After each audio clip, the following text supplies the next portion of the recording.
Yeah, I think, there are, again, there are always going to be, with pretty much everything, there are so many things, and especially with mental health, so many things that are on they're on a spectrum. It's not like you said, we tend to, and just to use this because it's a very common example that most people have heard of, bipolar, and historically it's bipolar 1 or bipolar 2.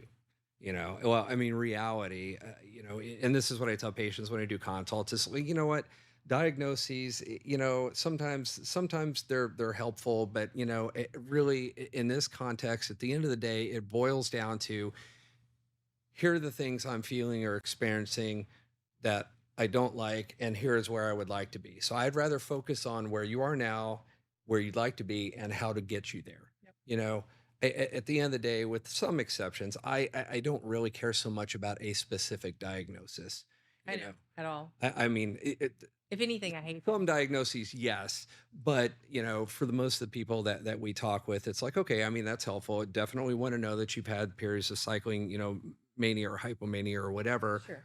because we need to be aware of that, as far as the approaching dosing and frequency and all that kind of stuff. But by and large, it's, again, here's this one, five, or 10 different things that don't like, that I feel, that I experience, that I whatever, and here's where I'd like to get. It's like, okay, what can I do? What can we do with ketamine assisted psychotherapy to help facilitate you transitioning or evolving from Mhm. where you are now to where you'd like to be?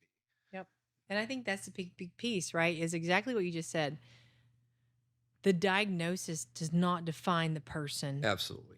And the person, and unfortunately providers will look at that as a primary descriptor sometimes.